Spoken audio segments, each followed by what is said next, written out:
This is Matt Hurt at Obsessive Viewer on Twitter. This is Tiny at Obsessive Tiny on Twitter.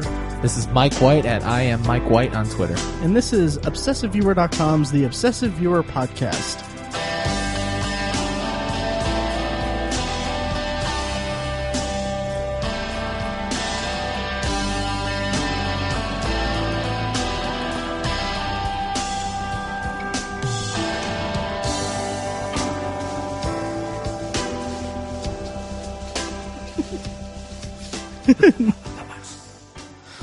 Perfect. Welcome, guys. This is the third time we've ever recorded all in the same room. This is it. We're starting to make it a thing now. Yeah. It's like I don't want to go back. Right. I don't want to not never go back. do it this way. Stay we here might chain you up forever. here. Yeah. And we also like being together so much that every time we're together, we have a guest. Yes. But not just any guest, a returning guest. My brother. Hi, Kevin. Hey, guys. He's Welcome more like back, family. Kevin. Yes. Because he's literally yeah. He's going to be... Actually, this is where we announce Kevin is my replacement. No. He's like Urkel, like he's just a special guest on the show, and it's gonna become like later on when people refer to our show, they're just gonna call it Kevin. Did you listen to Kevin last night? That's what we should do for sitcoms 3. Is we should have Mike gone and just have Kevin on and not address it. Just have the famed replacement. And he could even when I referenced The Simpsons last time on sitcoms, just completely recast. Yeah. Jeez. But no, we are recording from Kevin's house in Indianapolis. Thank you for having us here. Thanks for coming. Yes, yeah. And thank you for the beer. We actually, I'm Tasty. drinking, Shipyard Pumpkinhead. Product placement. Exactly, yes. That you just ruined the episode. He totally compromised the integrity of this episode. I can't let it go, guys. Yep, I'm sorry. I that's can't. whatever. I don't even want to. Nobody's going to want to listen now. Pumpkinhead is awesome. It's funny that you say that, Kevin. Nobody's going to want to listen because I wonder if anybody wants to listen anymore. Yeah. Because we've come to the end. This is it. Coming. This is Summer of Sandler Part 4. Yes. Dun dun dun. It is the end of Summer of Sandler, which, and we've talked about this off the air. This is the one that I've been most excited about. I know, Mike, you've been very excited about it. Actually, very excited about it. Excited to rip it to pieces. not excited about not excited to watch the movies. And in fact, off the air, we've talked about how difficult it was for all of us. And we'll admit now, I think collectively we've seen them all, but this is one of the only ones I know that all of us missed at least one of the movies. Yep. Yeah. In the series. Kevin missed one or two. I missed one. We'll talk about it when we get there. Right. But so yeah, this was tough to get to. It's been an interesting summer. I proposed this project, I want to say in like April, around spring, right? Mm-hmm. Yeah. I remember where I was. And it was It's like 9/11. never forget. Yeah. And and since then we've been like Charlie Feynman from Reign Over Me, just cruising around on our scooters. So it's been interesting. It's been the episodes have been up and down as well as the quality of the movies. Mm-hmm. Oh, and the quality of the sound too. The quality of the sound. Yeah. We'll kind of wait to assess the whole thing, I guess, toward the end of the episode. But I'm glad we made it. I guess we can kind of put the summer behind us now officially. Yeah. Oh yeah. And I was telling Tiny today, I was like last night I watched a movie, and I'll talk about it on a potpourri later, in the future, in a future episode. But I watched They Came Together, and I was watching it, and I was like, I'm so happy this isn't a Sandler movie. Because all the movies I've been watching have been for this damn Sandler episode. Yeah, I wanted to watch something else yesterday. I was in a movie watching Mood, but I was like, man, I gotta get a couple more movies. Yeah. Oh yeah. Yep. It's such a chore. It is a chore. We Kevin was at my house last weekend. We were doing our fantasy football draft, and it got to like 1 a.m, and we're like, we still have to watch Grown Ups. We gotta watch Grown Ups. And so we squeeze it in. Yeah. Speaking of football, you guys have the Notre Dame game on for Tiny. Notre Dame. Notre Dame. It's one of the footballing games. Tiny's a big fan, so if you hear like screams of Well, they're Passion. they're up pretty big. So if you hear screams, it's Tiny being weird about the sportings. Or it is the significant others of Mike and Kevin in the background. They're playing Wii. They're downstairs playing New Super Mario Brothers. Yeah. I've had to, in this project, I might have said this last episode, add a couple to my never again watch list. Oh, yeah? That includes, Biodome and, Biodome doesn't hold up? no, my God, Really? no. Pauly Shore doesn't hold up. Yeah. Does jury duty? He was an institution. Least known Baldwin brother? Yeah. That was the Baldwin brother that was in Fled, right? Yeah. Yeah. He was also in Celebrity Mole. Yes, Celebrity he He was was. entertaining on Celebrity. He Mole. was. Well, and he I was. actually liked that show. Best known for The Usual Suspects, which is a good Yes. movie. Right. Who was the mole in that season? Was it Kathy? What does he say? Kathy Griffin. Give me the keys. Something like that. What's the line? I'm embarrassed. I don't know this. No, is it when they're all saying the line in the lineup? Yeah. It's... Oh, yeah. I can't remember what it is. Because he I can't goes, he's like, remember you talking about... Yeah. Yeah. That's right. I need to see that again. remember. That's such a great movie. People are listening to this who love that movie, and they're They're like, going insane. "F***ing says, listen to these idiots, obsessive my ass." You're already talking about Adam Sandler, and now you can't even quote a Singer movie. Speaking of which, last time we met, we left off on the movie Funny People, which is weird because I don't think any of us expected in the third Sandler episode to be on an up note. Yeah. And that was a very positive run of movies. Yeah, absolutely. Some bad ones, some clear turds. I mean, we don't want to talk about Zohan again, and Right. as horribly offensive as Chuck and Larry could be. We still got Click, which is divisive, but people who love it love Click. Yeah. I made the remark somewhere that it's poignant when it needs to be, when it wants to be. And that was Exactly. very, very, very good when it wants to be. The Longest Yard is a bit of an anomaly in his collection. It's a good sports movie. Yeah. MTV movie. It's an MTV movie, yeah. Reign Over Me, we all agree is excellent. And in Funny People, we all kind of agreed that was... It made us hopeful. Yeah. Right. Because we knew what was coming in Sandler 4, but if we would have seen... I remember seeing Funny People, and it made me hopeful Yeah. for what was to come. Yeah. So But this time around... yeah. I remember seeing Funny People and thinking it was like a farewell from Adam. It kind of felt like it. It does feel like Yeah. that, doesn't it? Yeah. I thought it felt more like a midlife crisis than anything. Because, it's 40, which, I don't know, maybe that's a commentary on how people age now. But Yeah. anyways. So I'll set the scene. Yes. In June of 2010, I just recently broken up with my longtime girlfriend of 3 years. And so I went on a first date with a girl to the drive-in. I'm not with this girl anymore. This is not a story about my wife. My wife and I, our first movie was Ghostbusters. Oh, nice. Yeah. I was there for that, right? You were there? Yes. Yeah, Oh, you yeah. were. And she loved it. Anyway, I've talked about that before. And we saw Grown Ups at the drive-in. Can I say something real Please quick? go ahead. Matt has something to say about Grown Ups. More like grown ups. Because it made me groan with disgust for the movie. Guys. He's been talking about that for a week. All right, I'm going to drink some more beer. Shipyard, Pumpkinhead.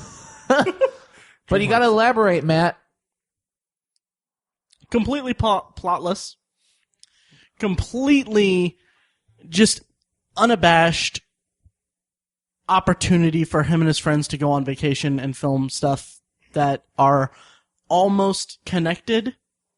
And it was, there was one line in it that Only there was one line that I absolutely hated that I actually have a video of it that I put in the pod chat, and I might play it on here. I'll tell you what, the second line of the movie, he goes, "I am the biggest agent in Hollywood."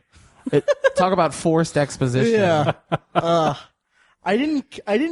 I might re-edit this and put the full clip in, but this is basically to set this up. They're at dinner, and there's this running, I don't even want to say it's a running joke or running gag. It's just a running thing about, I guess, Chris Rock's mom? I don't even remember the character. Or her having like a weird foot thing, like bunions and stuff. Yeah. It was just stupid, gross out humor.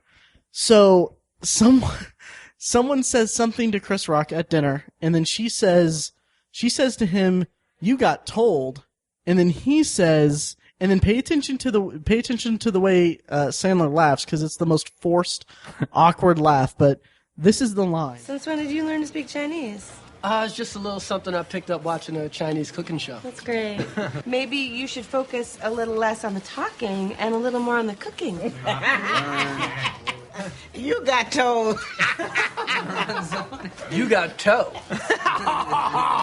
He comes back. I hate it so much. I don't think that's force. I think that's a genuine Sandler laugh. Probably in the script. To be, Yeah. no, I think that's a genuine Sandler laugh. That's just you hating Sandler more than everything oh my in the God! world. I showed it to my coworker, and his name's Mike too, but he is really good at doing voices. Tiny can attest to He this. is, yeah. And so he will just randomly, when I relieve him, he'll just go, oh, and I'm just like, oh God damn it. But it's so. You sounded like Pierre Escargot from all that. You really did. But yeah, it's just so. I hated that movie. It was just, like I said, there was no plot. Like halfway through, I'm like, there's no real conflict in this movie. It's just their antics and stuff. And then Yeah. The Amanda test, she was asleep by 13 minutes, 40 seconds. Nice. I There clocked we it. go. nice. I passed out too. Kevin made it about an hour in. Yeah. Jeez. I got bored. You're a champ. It's there. The characters in it were just, I mean, all stupid and everything. But I had this running thought in my mind, like, David Spade in the movie is about what I expect David Spade to be like in real life. Yeah. Kind of a skeevy, pervy kind He of was guy. playing David Spade. Yeah. And you know what? This might be weird, and I think I might notice this more in Grown Ups too. I feel like at times he was playing Adam Sandler. At times he was doing an Adam Sandler impression. They all kind of had Sandler-esque moments. Here's one of my notes. When they all find out about their coach dying and the way Adam Sandler plays that scene, here's my exact note. Yeah, he looked really sad about the news that coach died. Remember Reign Over Me? I don't. Oh man. Yeah. This was right after Funny People. This was Yeah. the movie after Yeah. Funny People that he chose to make. After a movie that made reference to really, really just lowest common denominator comedies, from him. Like it's the start of what I think is him being like just a troll. Like he knows he can get away with just doing pretty much anything and Yeah. make a profit. Yeah. I Yeah. feel like that started in part 2. Really? I really do. Well, I think I I- mentioned it actually. Oh, yeah, that's true. Yeah. Yeah, Little Nicky is kind of the Right. start of I don't hate this one as much, and I think it's because I watched it with the recent memory of Grown Ups 2 in my mind. Basically what I said was there's too much improv that is not funny. Yeah. Clearly a lot of it was improv and it wasn't funny.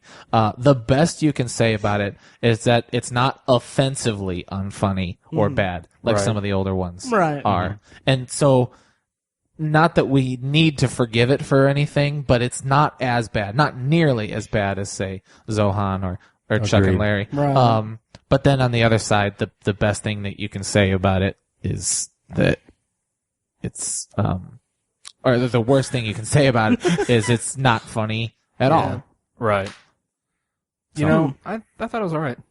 Really? I'm There just were kidding. I moments was when they gonna were say. taking shifts. When they were taking shifts looking at Schneider's daughters, Yeah. that was actually pretty funny. That was okay. I laughed Yeah. at that. That was okay. And the part where the adorable little girl says, "I want to get chocolate wasted." I Yeah. hate that line Why? so much. I do. You are such a It's troll. so Don't ever stupid. have kids. It's so stupid. You bunghole. Kids are so stupid. No, That was hilarious. no, like, cause okay, I want to get chocolate wasted. Okay, cool. I don't know. It just Kids say that. kids do, but it's like it's not like she's saying like I want to get I don't know. It's just stupid to me. Like it's like they said like oh get wasted and everything, and then it's like what? How does her saying chocolate wasted make it any funnier? You have a problem with it not being... You realize that chocolate is a flavor of ice cream. I realize that, but it's not like you say like I don't know how to vocalize it, but it bothers me. She's like 7. I know that, but it's You're like saying she was too clever to make that joke or something? no, because I don't know if she wasn't making the joke. She was. I don't know if you have a leg to stand on, man. I did not find it funny. Maybe it was because it was so prevalent in the trailer, but like It was. I'll give you that. it's not.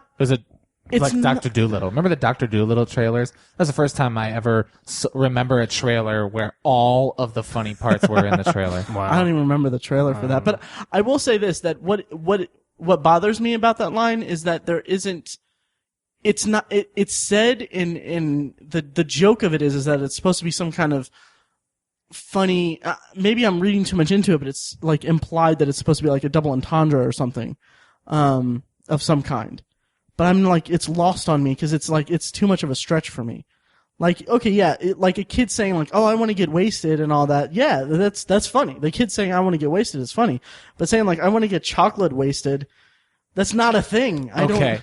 It's not, so you're saying that adding the chocolate doesn't make it extra funny. That's what I'm saying. Okay. That I want to get wasted, the kid saying I want to get wasted is funny. I will say that. Right. But saying I think the position we're taking is that it's like, oh. Yeah. That's, yeah. Yeah, I don't know. It's not laugh out loud yeah, funny. I mean, I didn't wake up Amanda and say, Amanda, we gotta watch this. Oh. Thank you for doing that. Yeah, I mean, I'm not saying that it's like empirically unfunny and you guys are horrible for thinking that it's anything that's anything other than stupid. But you are. No, I'm joking. It was lost on me. I didn't like it that much. But then by that point, I was already like, get done with this movie right now. Yeah. Kevin, you fell asleep on your second viewing. Do you remember your first viewing of Grown Ups? I do, and I watched it late night. My first viewing, it was a DVD viewing. I didn't see it in theaters.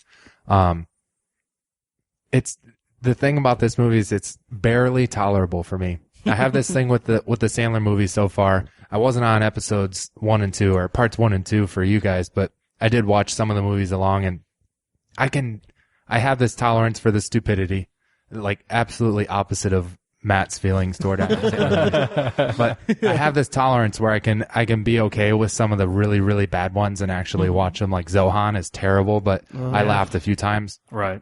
And I could deal with it. But this one is like barely on the edge of that tolerable line for me. Mm-hmm.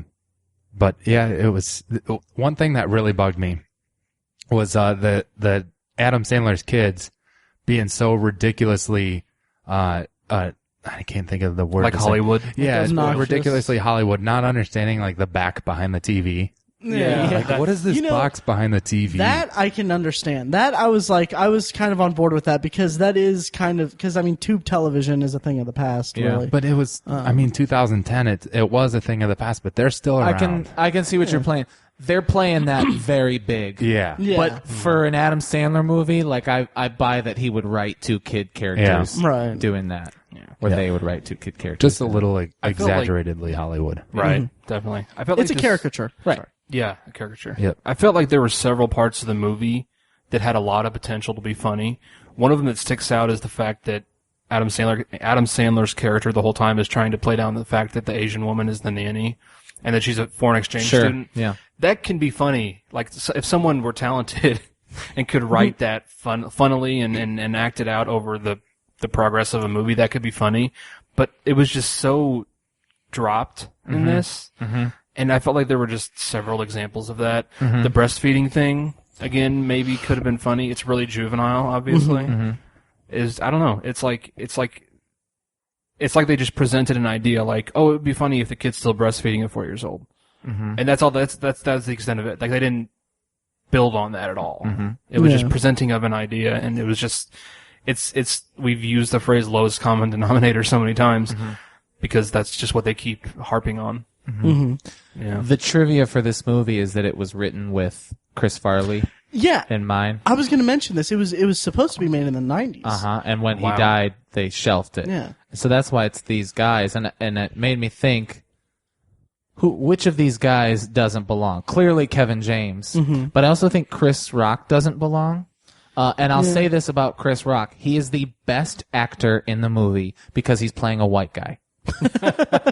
And I feel bad because he's neutered. I mean, he is playing a white bread dork. He's playing a white bread like Mr. Mom character. Yeah, exactly. That doesn't really play to Chris Rock's strengths as a comedian. Not at all. Well said. Not at all.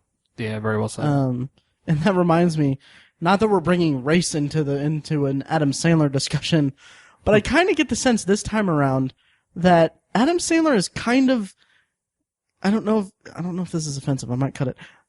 I get the sense that Adam Sandler is kind of like the white Tyler Perry. That's like my analysis of him. We're in not his to career. Jack and Jill yet. Pandering.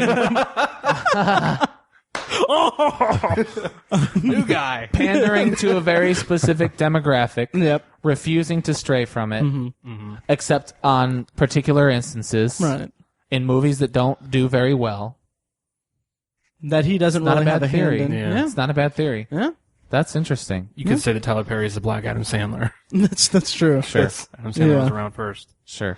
Another piece of trivia about Grown Ups is that he gave, at the end of filming, he gave all of the main cast members Maseratis. Yeah. Holy Yeah. So So Adam Sandler's still rich. I feel bad for on Adam Sandler for these past 4 episodes because I want a Maserati. Did they earn it, though? Because I think this movie made a ton of money. It did. Yeah. It made $162 million. In fact, it is the number 2 highest grossing movie of his career. Yeah. Oh, Adam Sandler. Good Lord. Oh, America, I should say. What was number 1? Big Daddy. Oh, okay. Yep. Never. And we said this in episode 2. He's never able to top Big Daddy, but came very close with Grown Ups. And he has his production company that makes other movies as well, like Happy Madison. Like Paul Blart Mall Cop was like a ridiculous success. Yeah, it was. Zookeeper, which we're going to talk about in this Right, episode. Grandma's Boy, right? Yeah. Bucky Larson. Well, I mean, I don't know if those were financial successes, but Oh, no. But Right. he still made them. I get the sense they were... Paul Blart was a smash. Yeah, Paul Blart was I think big. they made like $200 million or something, Yeah. which Yeah. is just asinine. Yeah. Yeah, but like those other movies I referenced, I'm just saying that they're small movies that I don't even know if they had a theatrical release, but I'm sure that they made at least it was a low risk venture for them. Right. Right. Yeah.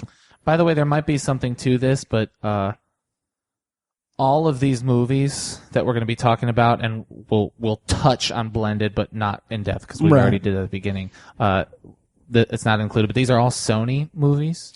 And so I think he found a home with Sony to keep producing this direct.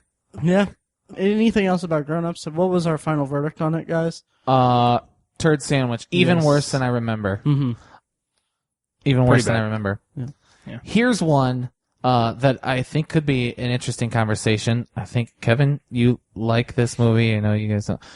This was a surprise for me how much I disliked it upon second viewing. In February of 2011, Just Go With It. Oh, my list is wrong. Yeah, just go with it. Just Go With It. Yeah. May I have the floor? Please. Do it. I went into this went into this movie. I knew the list of episodes or the list of movies. Wow, what am I doing? I knew the list of movies, and this was the one that I felt was more approachable to me, more tolerable to me going into it. I thought, okay, it's like a straightforward rom-com. It's a stereotypical premise. It's a cliched premise and everything, but it's the most grounded thing. No one's dressing in drag. No one's taking their family on vacation. Although, yeah, he did kind of take his family on vacation in this movie, but it seems straightforward. And man, this movie sucked. It's a weird dichotomy that it struck with Adam Sandler being kind of a likable, tolerable guy because he's playing straight, normal Adam Sandler. But the character is such a person. Yeah. And the premise is just, the movie can't sustain the premise because the premise makes the protagonist unlikable. Yeah. Is the title it? Is the title the joke? The movie is called You just have to go and with is it. also asking you to just go with it. Yeah. Right? Right. Is that the intention? Did they make the movie and at the end they're like, back. Yeah, they actually have Hey, a line. Let's just go with it. It's actually a line in the movie that's basically that entire thing. Like, just go with it. guys, Please, just go with it. please, audience, please. Yeah. Just go with it. Yeah. We know. We know. Like it needs it needs an exclamation point at the Yeah. end. Yeah. Just go with it. Just ... Yeah. Go with it. Comma, please. Which I've mentioned that, at this point, I think Adam Sandler is just a troll. He knows he can make money. He knows anything that he puts out is going to make money. So he'll put out just turds and watch the bank roll come in. Yeah. Once again, it's not offensively unfunny. Right. Yeah. But I feel like if that, like, the title of this could be construed as the first, like, wink at the audience, like, hey guys, I know what I'm doing. I know that, this is really just dog, but, just go with it. And I'll touch on that later, in another movie. But yeah, it's just, it's not as unfunny and intolerable as most of the movies. Intolerable. Mm. It's not as I was trying to make a joke. Anyway. It's not as You really intolerable Adam Sandler'd as that. I really did. No, it's not as unfunny. tight. It's not as unfunny and unwatchable as most, if not all, of the rest of these movies. Yeah. But it's still, like, as far as run-of-the-mill rom-coms go, there are a ton that are much better than this. And If you take out some of the anomalous, really good ones, it's like a high-end Adam Sandler movie.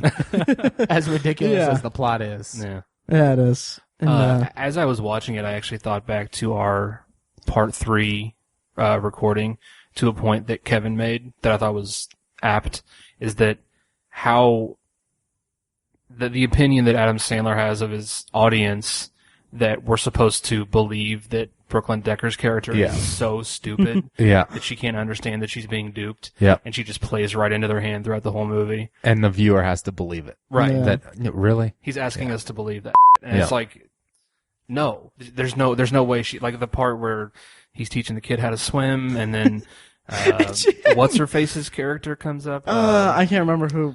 When they're holding her under the water. Nicole Kidman's character comes Nicole up. Kidman. And the names get confused, and they just push her in the pool. It's like, Yeah, that's so stupid. It's like, she wouldn't have had some suspicions there. there's I a will part- say, for a good 2 months after seeing the movie, I did use Devlin as a. I gotta take a Did you? Devlin. Nice. Yeah, that was a little funny. Yeah. There's a part where that happens right at the beginning when Jennifer Aniston's character gets a call from the kids, and it's when Brooklyn Decker first finds out that I can't remember the characters' names. Adam Sandler's character has kids, and they could have easily avoided that situation. Go one yeah. step I mean, back. I mean, right. to the very beginning. Why is there a ring in your pocket? Yeah. My wife left died. me, and I can't get over it. Yeah. Right. My, Yeah. Simple as that. My wife died, It and I happens keep it there. multiple times throughout the movie. Yeah. Multiple times. Absolutely. Oh, yeah. Right. I'm just saying, from the beginning, No, yeah. I can't just go with it. Yeah, you can't accept it. Yeah. Because come on. Right. And if we're to believe that he's so taken back by this girl and so nervous that he's just like, I'm still married. Yeah. He doesn't play that. No. He even says, he's like, I see a real future with this girl. This could be the one. And I'm like, so you're lying to her? You're doing this entire thing? Like, okay, you're a douchebag. Yeah. It's so disingenuous. Yeah. Yep. Yeah. Absolutely. There's I did laugh a few times. Yeah. I tend to hate Nick Swardson. I don't think he's funny in anything. I used to be a fan. But the German accent, I think it's pretty funny. It was funny. Yes. It is a little funny. I used to like him. I like to stand up, but the overuse of him in Sandler movies and the tangential. Yeah, he's a new crony. We'll get to it in Grown Ups too. Oh yeah. I like his character, the part when they're when he's explaining his online sheep website. Oh yeah. That part was good. That was fun. That's funny. And I did laugh out loud when Jennifer Aniston's daughter falls in the mud and he gets up and he says something about like, what was that, Al Jolson? And then I don't remember. Oh yeah. his daughter's covered in mud, right? Right. Blackface, Like like Al blackface. Jolson did. Okay. So it's pretty funny. That was good. Other than that, there's not a whole lot to laugh at. I appreciated the back and forth between Nicole Kidman and Dave Matthews. Yeah, Dave Matthews is a shining spot in a lot of these movies, I think. Like where they every time before they separate, they tell each other like 3 things they love about each other. They just your drive, your intensity. I thought that was actually pretty fun. Like, Don't pour it over me. Don't pour it over me. Their chemistry was pretty good. That's a pretty good Dave Matthews. Thank you. He wakes up in the morning.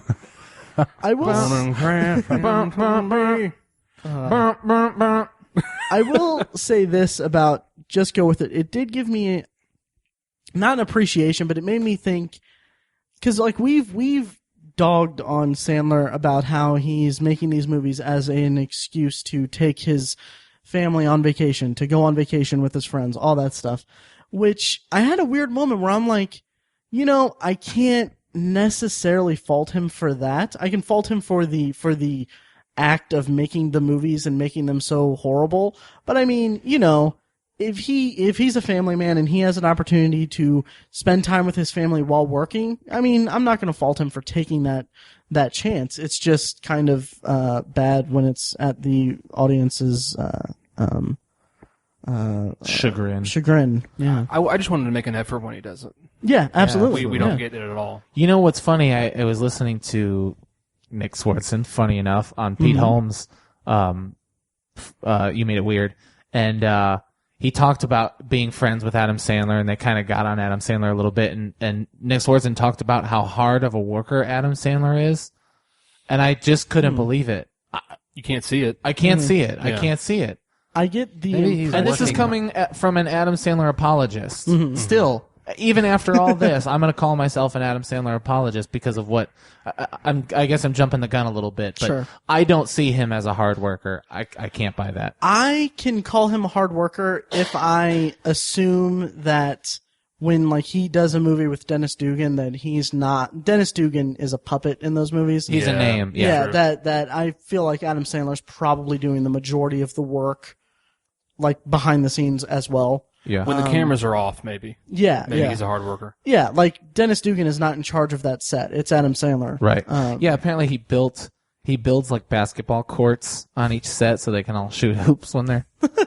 Adam, Adam Sandler does. Kevin, you liked this movie. I like this Yes. movie. The 3 of you are much more obsessive in your viewings. So I talked about it in the last movie, the toleration scale. For me, this movie, as Matt said, is more tolerable than some of the others in the group, and it's not as offensively not funny. And so I enjoyed the movie. I've seen it several times, and it's funny and it is tolerable on that tolerable scale. So probably one of the most tolerable on the list for part 4. So It's the least of 6 or 7 evils. yep. If Blended is not on this list. Oh yeah, blended. Is this the movie that launched Brooklyn Decker, kind of? I didn't know who she was before. I think Carl's Jr. launched... Oh, is it? Did she do a Carl's Jr.? I have no I idea. don't know. She was a presence. Yeah. But then, I guess, launched is the appropriate I think term. this launched Yeah. her acting It career. did, yeah. I think she was a model before. Yeah. She was, yeah. She butchered it. Her name sounds like a sex act, or a weird thing that you would do as a prank in a bathroom. I think it's like someone on the Jets, the New York Jets, would Brooklyn deck somebody. Right? Maybe that's how your mind works, that it always is sexual, but I think it's like a wrestling move. The Brooklyn Decker!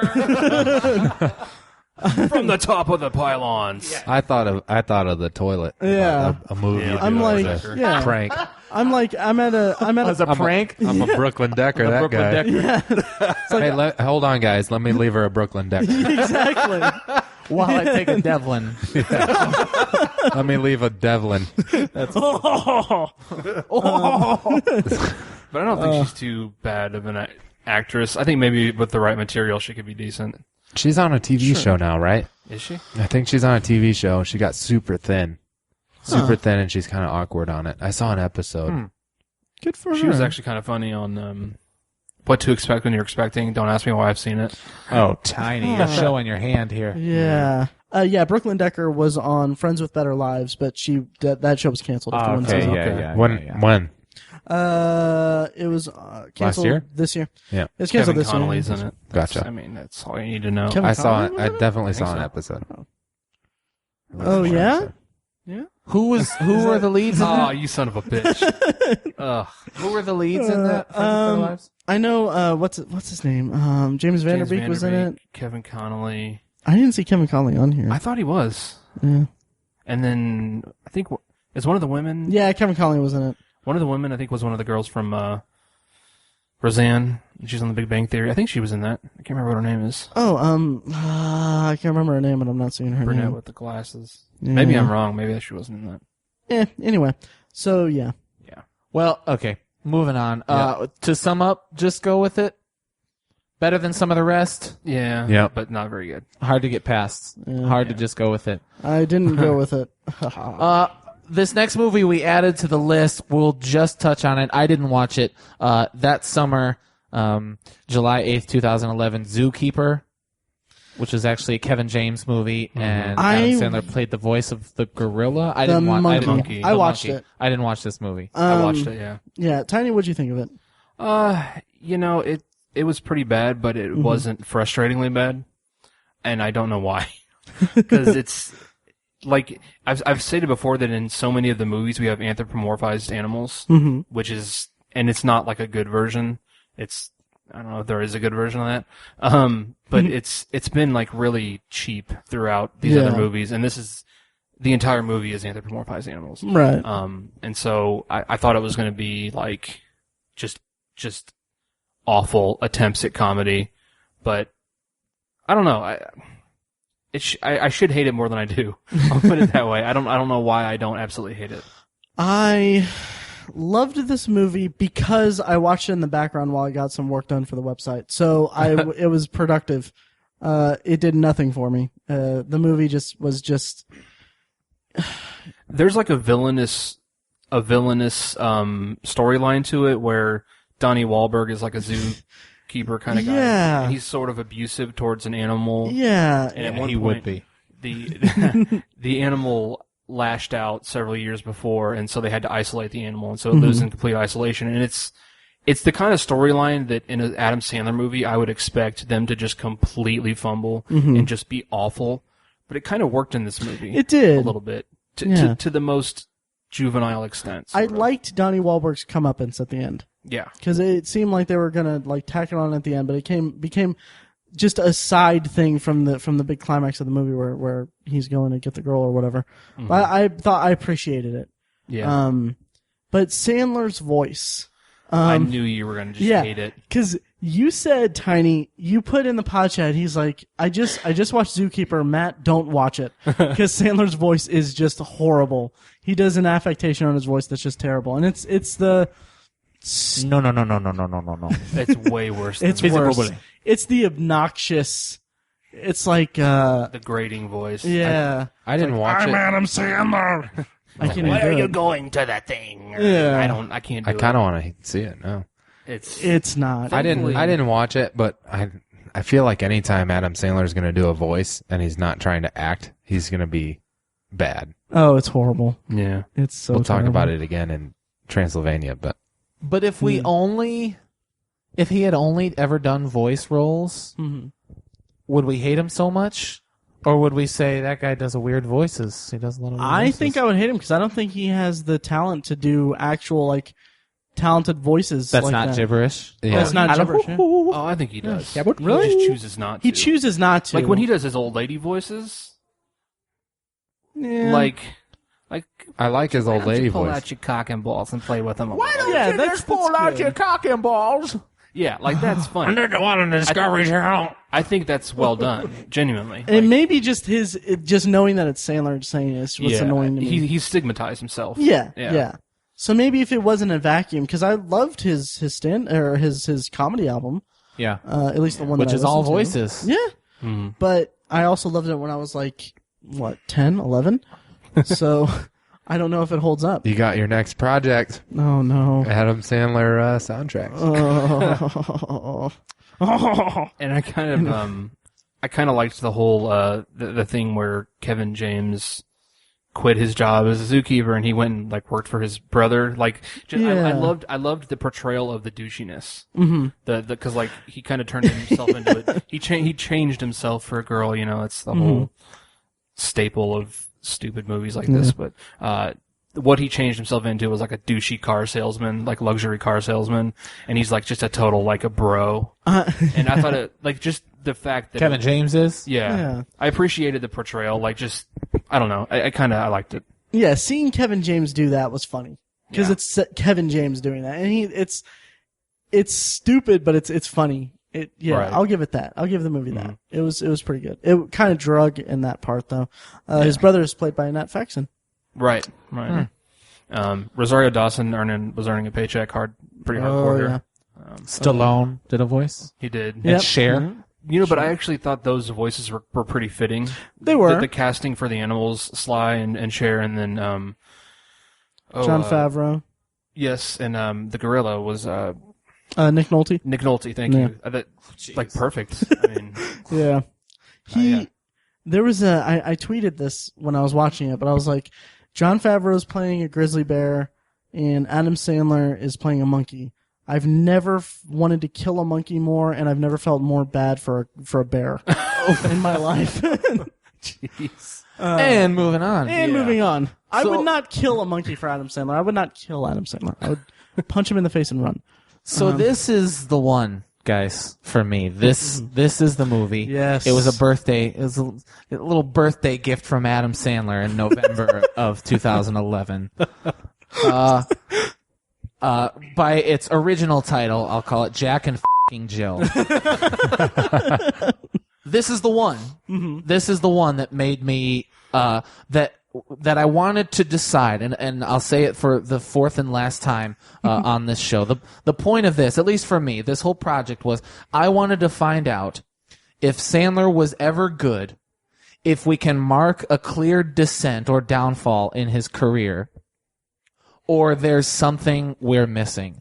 And it's because I thought of my love for movies like Billy Madison, which we have concluded are not good, don't hold up. Yeah. Compared to movies like, say, Reign Over Me, which are very good, which do hold up.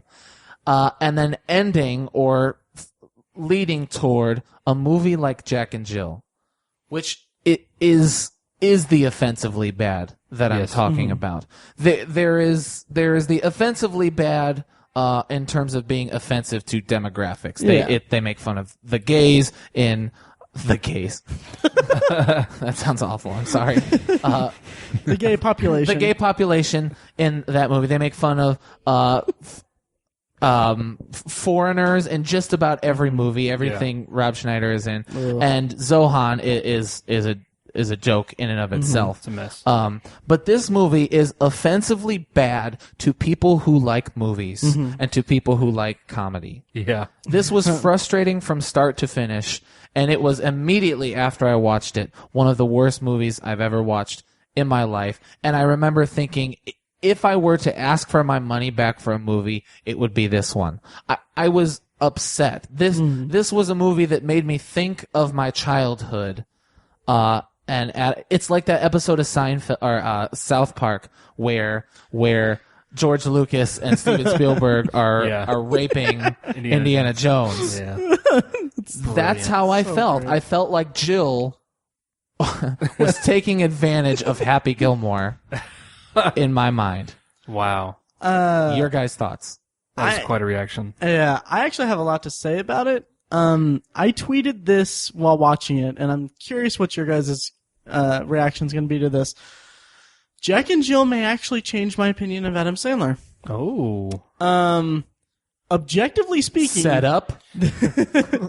Objectively speaking, this movie is atrocious. Hang on, let me go get my gun from my car.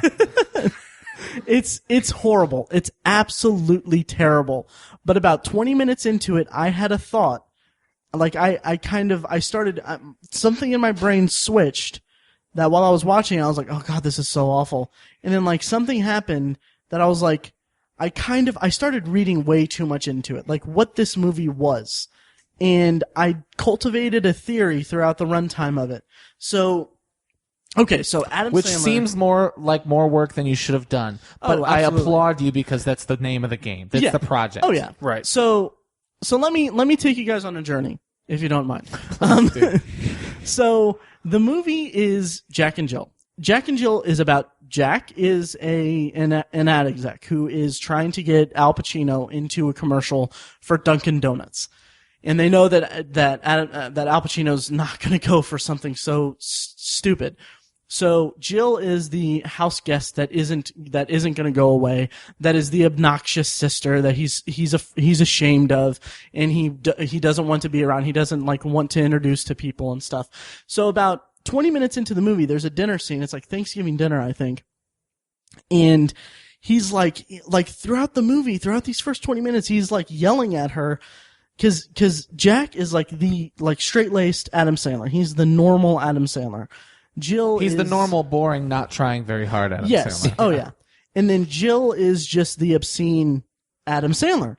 And so Jack is yelling at Jill saying like, why are you so annoying? Why are you so annoying? And then I was like, what if the entire point of this movie was to have Adam Sandler reconcile his goofy character stuff that's really just lowbrow stupid with his normal stuff? And what if he's like partially, not necessarily ashamed, but he's trying to convey to us why he is so keen on doing these goofy roles and stuff.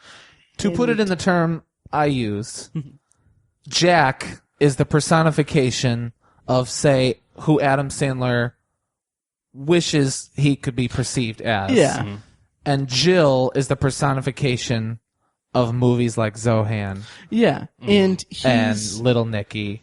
yeah, and the whole movie is just them. He's doing battle with his sister, with this Matt, shadow of him. that's brilliant. Yeah, and it even That's really good. It gets deeper too, because if you guys remember, Going Overboard is his first movie set on a cruise. They just filmed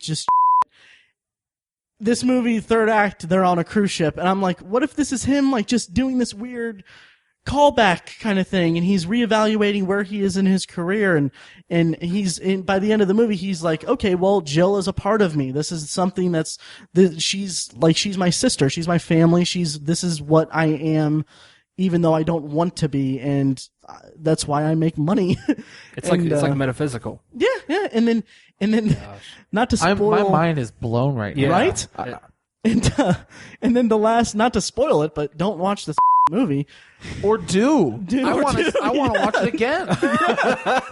But to spoil it, spoiler alert, but the end of the movie, Al Pacino gets in the commercial. The last shot of the movie is them showing him the commercial. It's over the top. It's ridiculous. It's stupid. Then when they cut to it, they show Adam Sandler and Al Pacino sitting there, and then Al Pacino turns to him and he's like, burn this. Make sure no one sees this. And I feel like maybe that's a little like wink at us, like, yeah, I don't know. That's just that was how this is my brain on Adam Sandler. So maybe Nick Swarsden was onto something. Yeah. Matt, I am so impressed. And to put a bow on it, Adam Sandler has a writing credit Wow. on it. So Damn. yeah. So That's fascinating. so I can appreciate him. If this was his statement with Jack and Jill, it's an atrocious movie. It's horrible. It's irredeemably bad. It's offensive. It's offensively bad as a moviegoer, but I can see what he's doing with it. I can see it as a statement on his career and his. If in fact your theory is. Yeah, Right, which I'm giving him way too much credit. Man, I want to give him that credit. Right? I know. The part of me that likes Happy Gilmore wants and he to seems like a likable guy too, so it's hard to like kind of stray away from that. It'll be interesting when we talk about the follow-up. Right. He should have followed Jack and Jill up with a movie like Reign Over Me. Yeah. Or even blended. Or should he have? Because maybe the entire statement of Jack and Jill was, hey, this is a part of me. It's not going to go away. I'm sorry, but I'm coming to terms with it. You can come to terms with it too, or stop giving me money. There was one scene where I smiled, and it's when Al Pacino is in the costume and he doesn't want to be recognized, but they're at the Lakers game, and it zooms in on him and says Al Pacino, and it keeps zooming in. He's That's pretty good. looking away. Yeah. I smiled once. I thought the part where he was on stage at the Broadway play and the cell phone rang was kind of funny. That was good. Yeah. Man, this movie. I tweeted. I'll bleep myself. I tweeted verbatim. F this effing movie so effing hard. It could have just been F because it was just so bad.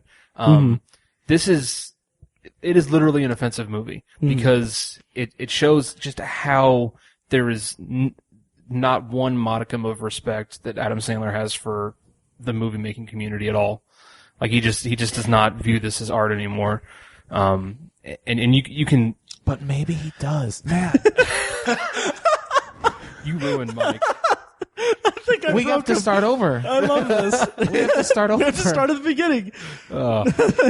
Anyways, Autumn of Sandler. Oh God, don't. Because if you're right, he has to know all along. Oh yeah, and that's what Funny People was about. Yeah, and like you said with More Just Go With It. overtly. Yeah, and what you said with Just Go With It. Maybe that was a wink. That was the first wink at us. I love your reaction, by the way. My nipples are hard. I'm not kidding. I love that we're in the same room for this, so I can see your reaction. This, I mean, Summer of Sandler 4 just took a very strange and magical turn. Yeah, I can't believe it. I can't believe it. And I was purposely silent about that because I'd thought about it. I might even write a blog post about it to accompany this episode. Wow. But yeah. Kevin, did you watch this one? I didn't watch it, and I really wanted to because I anticipated it being very bad. Mike's reaction is surprising me too. I kind of felt the same way about Funny People. I thought that was the same kind of deal. Funny People is overt. Funny People is exactly what he's trying to do. Yeah. And Funny People was also Judd Apatow. That's the other thing. Right. In which they're longtime friends too. So I mean, yeah. You think Judd Apatow's like, dude, you've made some bad movies. We gotta joke about it in this. Yeah. I think so. I think that was more tongue in cheek. Yeah. And it wasn't necessarily a statement on the career or anything like that. It was just like, this is what he's known for. It was ball breaking. Yeah. Yeah, it was the two buddies breaking balls. But nothing he did up to Funny People was as ridiculous as Merman. Right. Until Jack and Jill. Until Jack and Jill. Yeah, and like as I was watching it, I had the thought that you could go back and think. I thought of two scenarios for every Adam Sandler movie. Was the scenario where Adam Sandler or whoever created said movie had the idea for the movie. Billy Madison, a guy has to go back to school, right? Or Happy Gilmore, that whole plot. Even something really stupid like, I don't know, Grown Ups, where it's just like there's no plot, essentially. Like, I can understand how someone would think of that and then get it to the pitch and then start making the movie. Then I thought about the actual pitching this movie to a room of executives. Everything else was, I can see how an executive would say, okay, yeah, we'll make it. This, it's actually a joke. Like, this is something that someone would put in like an SNL sketch where it's someone pitching an idea to a room of executives and it would be a joke. Like, oh, I'm going to dress in drag and play the sister too. Yep. Like, it's literally a joke. But they made it a movie. Yeah, this is a movie 43 segment, pretty much. Yeah. It is. It's a sketch that they turned Did you see into movie 43? I did, yeah. Oh, Jesus. I loved it. I liked it a lot too. I did.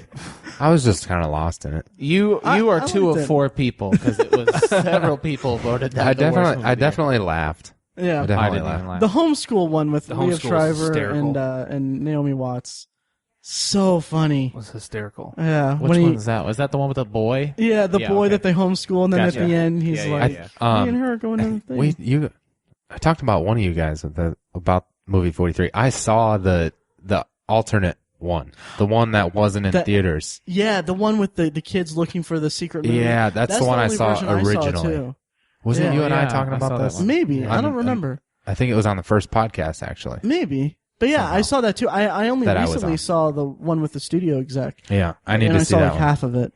It's pretty funny. The segments are, but I liked the kids doing that. But we can save that for another episode. Yeah. So I remember watching the trailer for Jack and Jill and just thinking, man, Adam Sandler is going Eddie Murphy on this. Yeah. That's too high of a compliment for the movie. It is. Yeah. Which one was Eddie Murphy when he did them all? the clumps. The clumps, yeah. Nutty Yeah, yeah, Professor Was- 2, the clumps. Was Norbit Eddie Murphy? Yes. Yeah. It is. And then there's all the Tyler Perry's, the Yeah. Big Mama's house. Yeah. That's Tyler Perry, right? Big Mama's House? is No, it? that's Martin Lawrence. Martin Lawrence. Oh, Martin Lawrence, yeah. But again, that's not.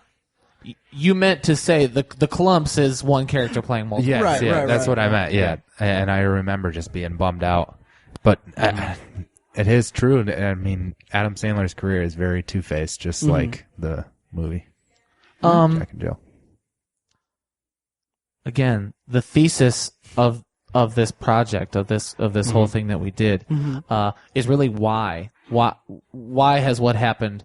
And I think now, thinking about your theory about Jack and Jill, I'm even more upset that Reign Over Me from 2007 is the last great movie he did. And I'm including Funny People. Funny People's a good movie, not a great It's a movie. bloated Apatow movie. Yeah. I liked it, Yeah. but it's a bloated Apatow Why? movie.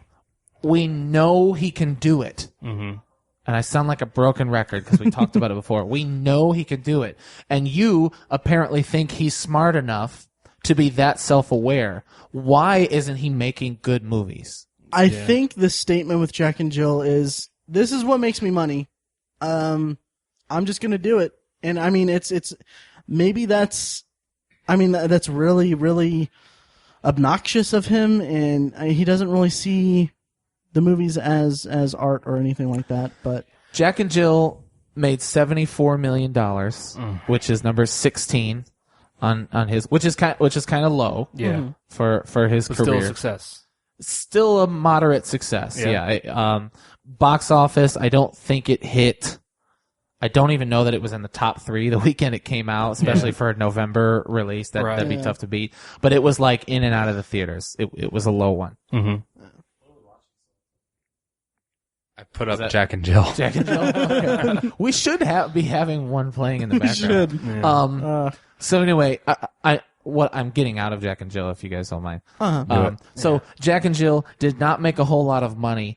And so when the trailers for That's My Boy started coming out, it was pitched as a return to form. Do you guys remember this think it at all? was. Remember I think this? so, yeah. Really? It's an R. It was his first R movie Yeah. in A long time. A long time. Yeah. I can't. I'm scrolling down to. Can we, real quick, I'm sorry, back to Jack and Jill real quick since it's playing right now. The segments at the beginning and end that bookends with the twins talking, I wish that it was more like that. It was more like, I wish it was more like about twins and that. Like they have these segments that are like real twins talking about how they have a connection with each other. And I mean, Here's this. Just playing. yeah, I was like, it kind of feels like an indie comedy, kind of like almost like a 500 Days of Summer kind of thing. It does, yeah. And I wish it was more like that. Not that I mean, like I said, my theory, I think it holds some weight. But And I want to say, how the hell did they get Al Pacino to do this movie? He's not known for doing any comedies, Right. is he? Like, No. I can't think of anything. No. either he's in on the joke, and he they met and he's like, yeah, I want to be in on this or whatever, or they gave him enough money, Yeah. or maybe he just wanted to do comedy. I mean, I don't know. It blew my mind. he was good in it. I liked him. Yeah. He was doing his best. Sure. Maybe, Yeah. Maybe he's bored. Yeah, I don't know. I mean, he's Al Pacino or Dunkachino. Yeah. Guys, I'm trying to get out of Jack and Jill because it's making me, That's it's making me That's hot. the last. It's making me angry. Let it play by all means. But I can't do it anymore. Yeah, that's the end of Jack and Jill for me. So That's My Boy is a return to form. Not only that, I think it's his first R-rated movie. And looking back, think so. I'm pretty sure it is. Now it was Andy Samberg's first major star. He was in Hot Rod. Oh, yeah. But that was in and out of theaters quickly. Right. But That's My Boy was supposed to be a return to form. Came out June 2012, made $36 million, and that is just about the bottom of the barrel for Adam Sandler. Yeah. It is. For Adam Sandler comedies, it is the lowest one. It's the least amount of money he made. May I make a statement real quick before Since we Billy jump Madison. into this? Go ahead, please. Okay. While I was watching it, I put in the you started playing it, but it started playing after the part that I'm going to talk about, which is fine. But it's the prologue of the movie is 5 minutes of the setup of him nailing his teacher. He's a 7th grade student, 12, 13 years old, I think. Yeah. Yep. And the whole, I posted this on the Facebook page like after 10 minutes, and I'm like, you don't really see movies glorifying statutory rape / pedophilia. Way to go, Adam Sandler. You managed to make me think less of you in the first 10 minutes of That's My Boy. I had such a problem with the prologue of this movie because it felt just wrong. I was thinking right away the same thing. Yeah. It's relying on the double standard, but it's also, I mean, it's a middle school kid. And it's not so much that, okay, they banged once and she got pregnant. It's like, she's pursuing him. She's in the audience of his, bar mitzvah thing. Is that what it's called? Like the actual thing? I thought bar mitzvah was the party or whatever. But anyway, whatever the ceremony is and stuff, she's in the audience, like pantomiming blowjobs and stuff. And I'm just like, just think of the inverse of that. If that was a guy pursuing a middle school girl, that would just be so. I thought she was messing with him. Like from the beginning when she started to come on to him, I thought she was like going to get him in trouble. Yeah. Because I didn't know the premise of the movie when I was going in. I had no idea. Okay. I was like, is she messing with him right now? Is she going to get him in trouble? The premise of the movie, the rest of the movie is bad enough, but the premise of the movie, the first 15 minutes of the movie, keep you from engaging in the movie at all? I engaged in the movie. It was a movie. It was Adam Sandler. I couldn't get past his stupid voice. The stupid voice. It was my God. bad. It didn't bother me in this. So bad. Yeah. For some reason, it didn't bother me in this movie. Really? Really? He fell in and out of the voice. That's what bugged me. Love Boston He fell accents. in and out. It's because I love the Boston accent. I think that's it. And his voice was inappropriately shrill. I'll give you that. Yeah, the shrillness and the little inflection that he puts on, like the added inflection to the accent. It featured Vanilla Ice. Let's talk about that. Let's not. Playing himself. Playing himself. Yeah, his best role since Ninja Turtles 2. Who's a better actor, Vanilla Ice or Al Pacino in a role as himself? Ooh. Tough call. Which is a better movie, Jack and Jill or That's My Boy? Jack and Jill. That's my boy. Yeah. Really? You'd say Jack and Jill's a better movie? Because of my theory. That's the only reason. That's the only thing that made it watchable. If your theory is true, then Jack and Jill is yes. better. Okay. And I mean, both on the surface are unwatchable. I will say this, that around the third act of this movie, toward the end of the movie, there is a twist that I was like, as storytelling, that's okay. I think we can say the twist. I don't know that anybody's waiting to see this one. Yeah. There's a twist. Spoiler alert, guys. I'm waiting for it in the mail on DVD through Netflix, man. We're doing you a favor. No, but there's a twist that, should I say it? I should say it? Do it. Andy Samberg's fiance has an affair with her brother. And Adam Sandler finds them banging. Very, very Lannister like Game of Thrones reference. Yeah. I got about halfway through. Well, not even that. Probably 30 to 40 minutes in, and I gave up. Yep. It was late. I've been kind of quiet because I haven't seen this since I saw it in theaters. But in that time span, I talk about my friend who I see movies with every week. Mm-hmm. He preferred Jack and Jill, and I gave him a really hard time for that because Jack and Jill was offensively bad to me. I guess something about the fact that this was R-rated gave me a few extra chuckles. Mm-hmm. That's the factor for me, too. Yeah. I do like Andy Samberg. He's not great in this, really, but I do hope good things for Andy Samberg, and so I guess I'm able to. I like the awkwardness of Andy Samberg in this when he meets the brother and he salutes him. Is it Andy Samberg that salutes him, or is it? Yeah, it is. Yeah. Yep. He salutes him and he's just like very like don't salute, or he's like very angry about it. It just happened. Weren't you watching? No, because I don't. This is like my hell right now. But yeah, like the twist toward the end. I thought that I wasn't expecting it. I will give them credit. I did not see that coming, even though they kind of implied it pretty hard in that opening scene with the two. Mm-hmm. But also, that's the problem of me not paying attention to the movie. And they try so hard to douchify Adam Sandler. Like they just opened the door. Oh, it and didn't just happen. It's about to happen right now. Oh, yeah. They don't Is it? try This- that. No, hard. it already happened. The salute happened. Did it? Yeah. Oh yeah, you're right. But yeah, they try, and like they don't need to really try that hard to douchify him. He's 'cause pretty douchey. He's pretty much a douche. I like that he's driving the. It's a Firebird, right? He's driving the Firebird just like in Billy Madison. Oh, yeah. Nice. And we neglected to mention when talking about Just Go With It, there's a line where Jennifer Aniston's like, "You can stay here with Big Daddy," referring to Adam Sandler. That's funny. So, yeah. Lame. So it made almost $37 million, which was a low point. And if you thought that was it for Adam Sandler, you would be wrong. Let's only touch on this one. Hotel Transylvania. I didn't get around to watching it. I didn't either. Me either. Kevin, you've seen it, right? I watched it. Yeah. All right. I did. I watched it. Take lead. Take the I mean, floor, it's Tom Brady, this one for us. Tom Brady. I'm quarterback.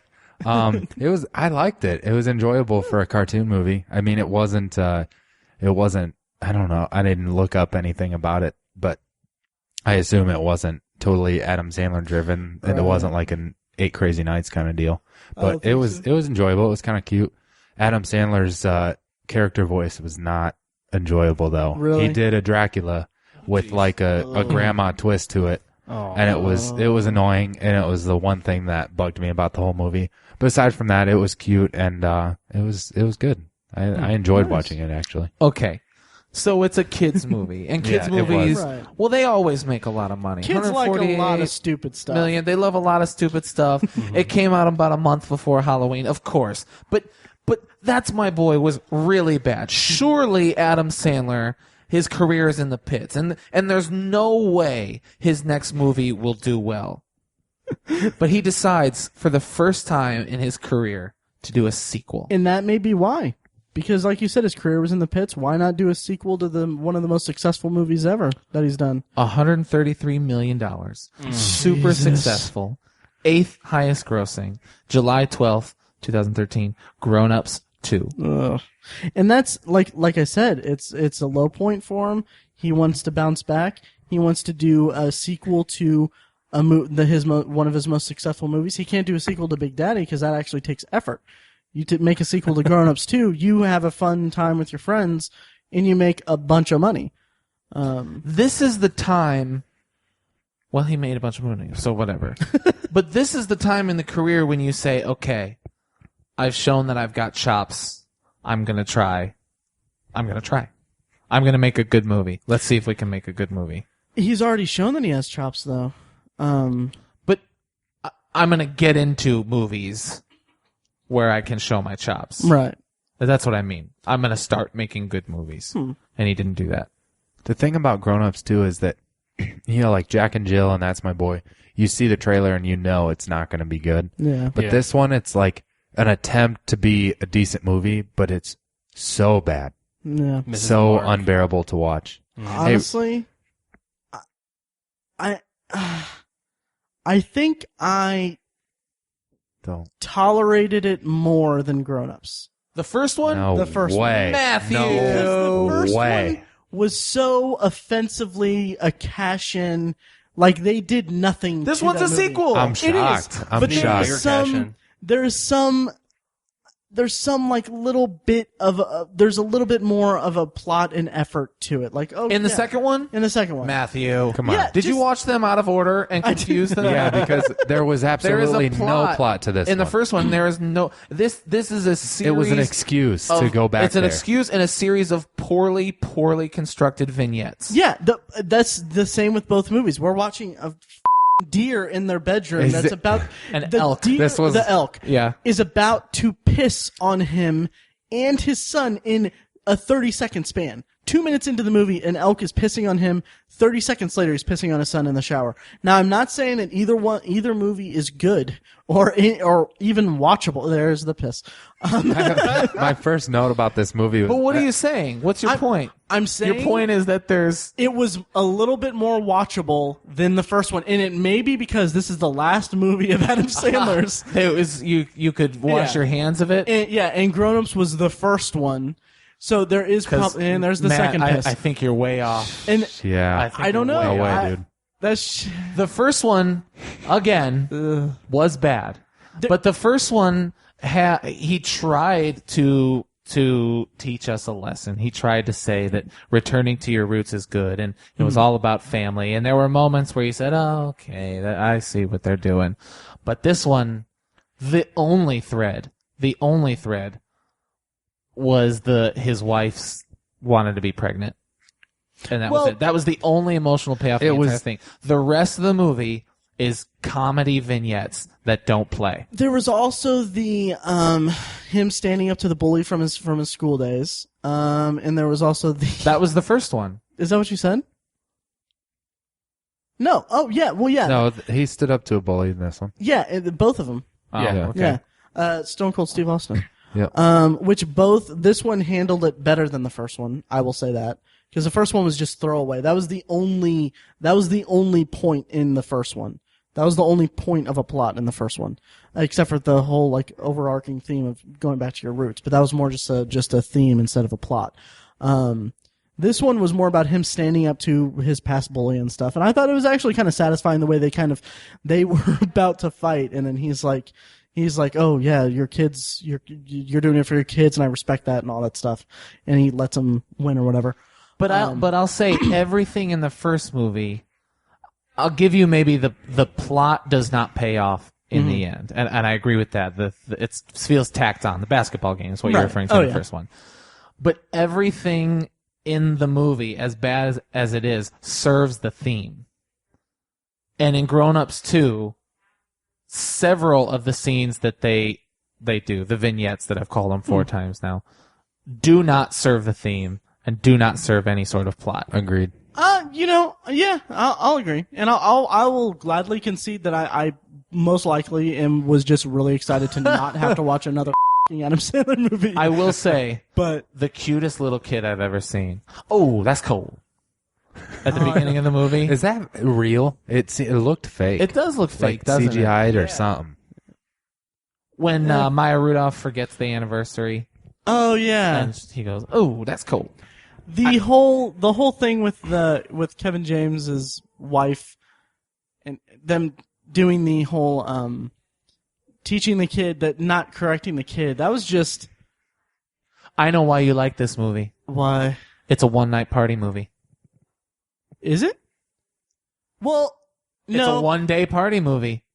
does it all It's- take it place? all Here's my. happens- It Yes, does all it's happen one in one day. Really? I think you're confusing the two movies. I'm not. And it is entirely possible and probable and very likely that if I had watched them in the reverse and watched the Grown Ups 2 and then Grown Ups 1 at the end of this string, You would have said I the would same- have the yeah. same thing. Because I mean, My note is, okay, a plot 13 minutes in, a party movie? Is this the 90s? Is it high school? There's even a bully. yeah. Huh. I can't remember the movie because I watched it, I don't know how long ago. I think like 6 to 9 months ago, something like that. Yeah. And I just couldn't bring myself to rewatch it for this because this movie. So I honestly can't remember it. I remember the Taylor Lautner cameo. Yeah. Being- it was It's a not even full really. role. Yeah, it wasn't a cameo. Yeah, but he was in it. was. Supporting role. It was I don't know. It was kind of funny, poking fun at My first note about the movie, I don't know. when the, what is it, an elk peeing on Yes. Adam Sandler? Let's go back to that. The wife says, close your mouth. Oh, wow. Here's where the little kid. Oh, that's cold. That's That's damn pretty cute. cute. I Yeah. want to give him a little kiss. Yeah. Why the hell would he put a present in the kid's diaper? That's Because it's just- her turn to do the diapers. It's an Adam Sandler It's a movie. surprise. It's an absolute. Yeah. I'll go with Tiny's explanation. And unless I'm mistaken, this is at least the third, if not the fourth or fifth time, there has been a CGI animal peeing on something in an Adam Sandler movie. How do you have a count? How do you have a running count of that? Because It's like baseball. We've got a running statistic of everything. It's actually Tiny's fetish. Yeah. like the bulldog and the little Nicky pees on stuff. This is the second time that David Spade's character has been next to a train track. First time was in Joe Dirt. You Kevin, also you're in gonna go with that. also in a scene with a mullet and a cut off flannel. How unfunny is Nick Swartzen in this movie? Oh, I don't Oh even. man, Ugh. he was brutal. He didn't even Brutal. register with me It in was this movie. brutal. Brutal. Don't Yeah. remember him. I honestly don't remember him. What was his role in this movie? He's He's like the bus Yeah, the driver. bus driver. Oh yeah, that was so stupid. It was really. It's like, stupid. yeah, okay, he's clearly, this is the guy who's driving your kids to school, and he's clearly on like he's admitted to being on drugs and everything, and instead of reporting him and everything, you're gonna drive the bus yourself, even though. Oh, I'm not offended by what he's on, the bad plot or the bad plot. Yeah. I'm offended by how not funny it is. Yeah. And on top of all of that, it's not funny. So many times in this movie, they build a scene, and I'm using that phrase lightly. They build an improv scene that just they don't know when to stop. It's like an SNL sketch. This is like an SNL episode, right? A series of shorts strung together, not at all, incomprehensibly. And Sherry O'Terry is in it. It's like yeah. the SNL in the 90s. Like when she talks about her barrette and how she's still in love with him. I And thought she that goes, was kind I of used to call him funny. my hubba bubba baby. At that point, I'm like, okay, this joke's not funny anymore. I thought it was amusing. I won't say it was funny. I would say it was amusing in light of the rest of the movie. Why do you love this movie, Matt? I don't love this movie. man. He man. does. This movie he is totally loves it. This movie is no Jack and Jill. But You talked about how the standing up to the bully was part of the thing in this movie. I felt like it was not the right lesson. I felt like he did it all wrong, and the way he treats the big kid, the big bully on the bus. oh yeah, just that was really continuously shitty. calling him fat. and Yeah, it was. It's a I felt like staple the of lesson Sandler was like movies. way wrong. Yeah, I'll give you Steve Buscemi was pretty funny in that. Yeah. Buscemi, actually. Buscemi. Steve I'll Steve pronounce- Buscemi was I- also in Hotel Transylvania. Was I it forgot really? to mention it. Yeah. I have such a soft spot for that guy. I do love- too. I love he's amazing. Boardwalk Empire. That's all I'll say. He goes, Reviews online. he goes, taking your driver's test drunk, -5 points. Yeah, that was good. What did he go to the party as? He was Flavor Flav. Yeah, I think I took a picture of it and I was like, Nucky Thompson as Flavor Flav, because Boardwalk Empire. But anyway, yeah. So I think what we can say about the whole point, the lesson of the bully and stuff. I think what we can infer from that is Adam Sandler's a shitty parent. Yeah. Yeah. Yeah. And I will say this, in Grown Ups 2's favor, there is no line in it that is as bad as "you got toe." yeah. Yeah. I didn't write any down, but I would argue that anything Swartzen says is worse than that. What was you got toe? That was the Chris Rock thing that ushered in the yeah. in the first one. gotcha. That is just the most Wow, I'm gonna try that again. That is the most just horriblest. No, I'm gonna try that one more time. Really?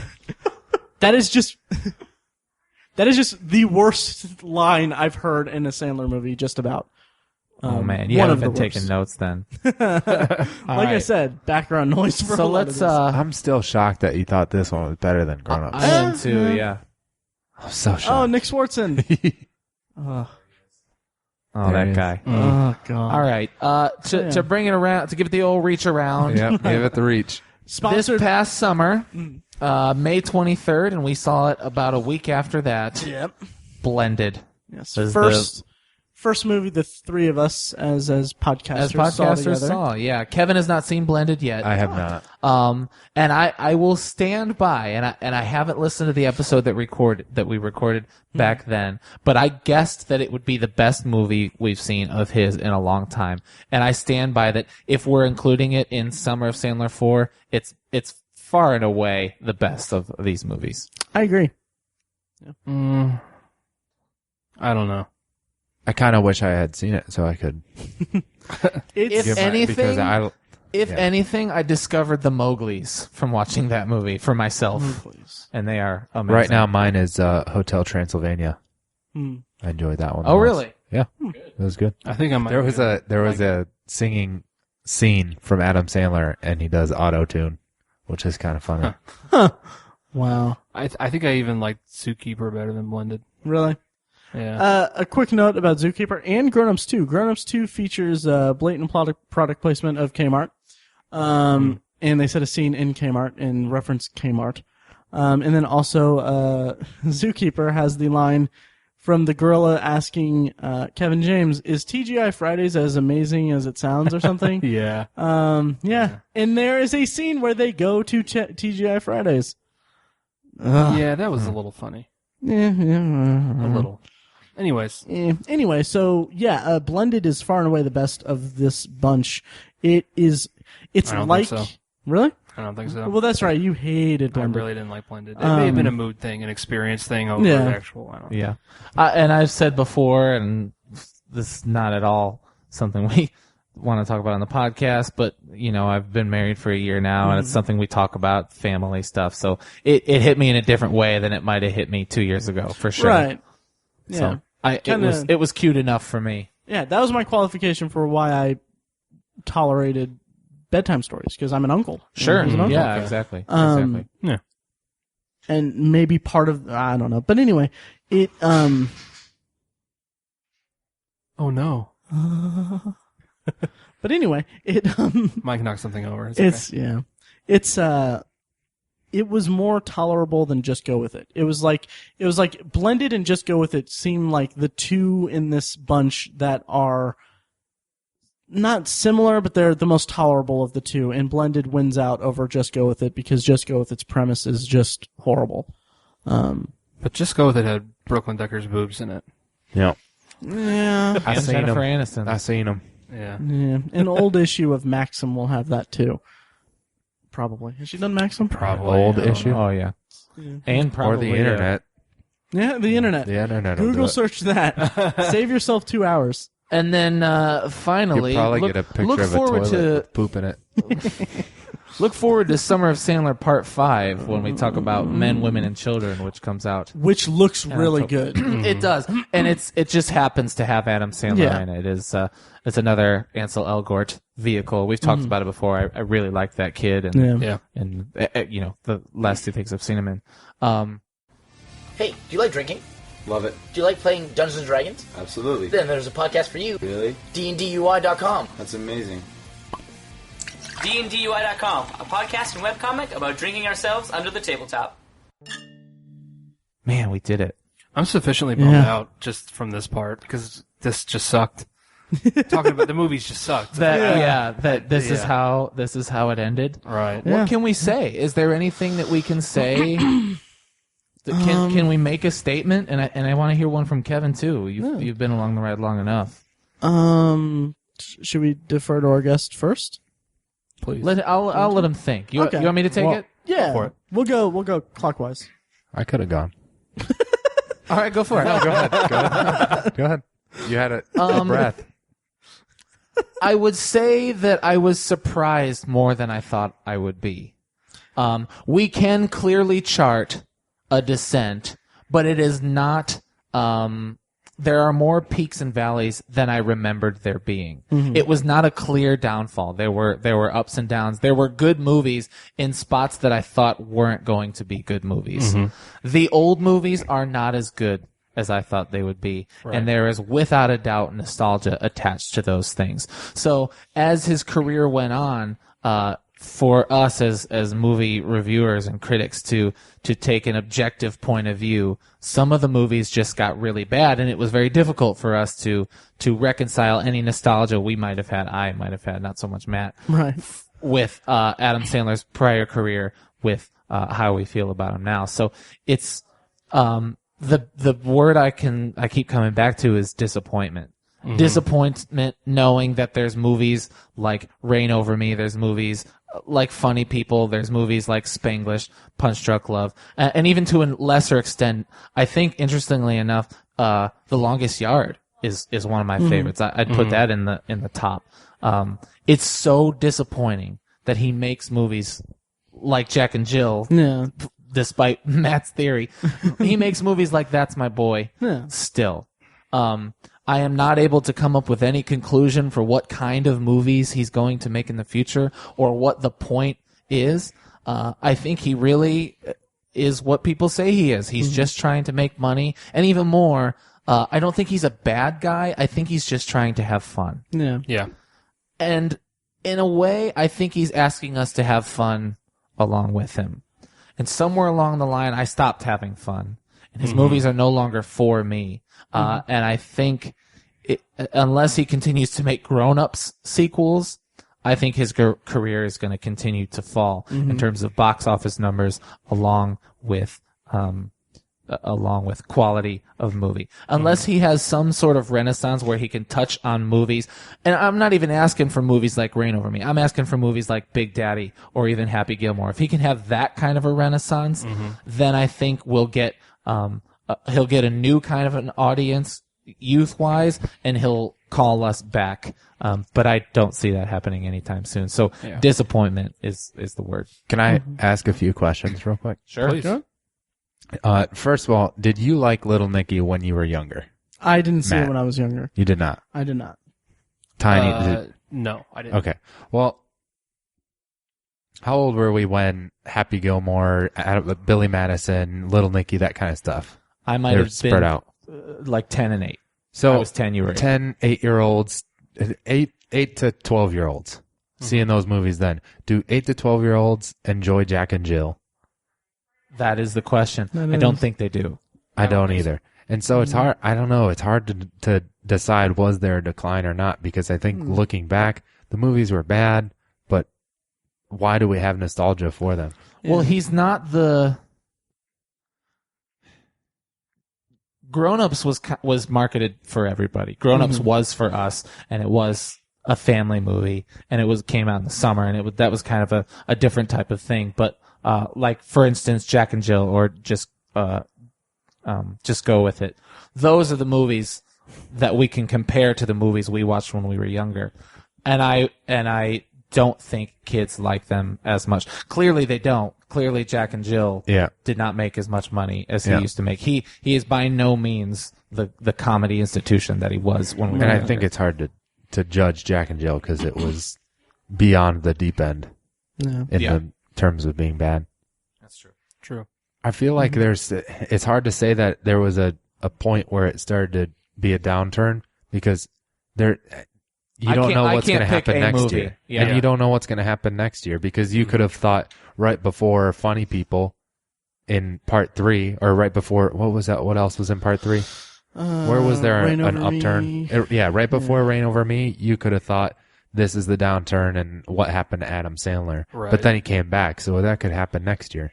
Yeah. Right. Or 2 Maybe years Men, from Women, now. and Children is going to bring that on. Yeah. Maybe. Right. Well, it seems like every time it's Adam Sandler in someone else's movie, it's okay. Yeah, and I think that's the problem. Right. Is that he's not the creative force Right. that the studios think he is. He's an actor, not a writer. Yeah, he's a troll. He's trolling us. Yeah. But yeah, Tiny, what's your conclusion? It's similar to Mike's. Going into this, the chart of his career I thought was a bell curve, but it's not. It's a roller coaster. It's up and down. It's up and down, and it's been that way from the beginning.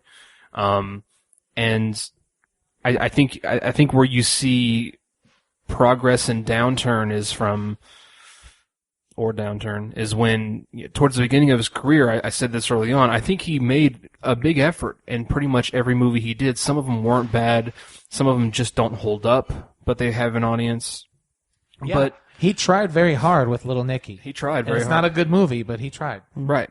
But then now, later in his career, that's where it wasn't a bell curve. It was just a steady effort, and then it just fell, and it's been a roller coaster from there, where we get stuff like Rain Over Me and Funny People, where he really puts in a big effort and it's good.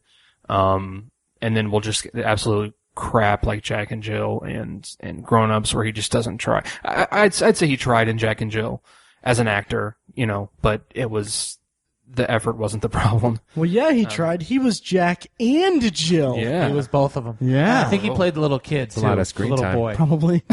Yeah. And so I just don't think his career, looking back, I don't think he deserves this kind of analysis. Because That is the conclusion. Yeah. That is That the wins. conclusion. Looking back, we wasted all of our time. no, I'm glad we This did. should have been the summer of Nolan. Right. I'm glad we did this because we've discovered that he just doesn't deserve it. We discovered something, we did something here, but we put in way more of an effort than he has in the past decade. Right.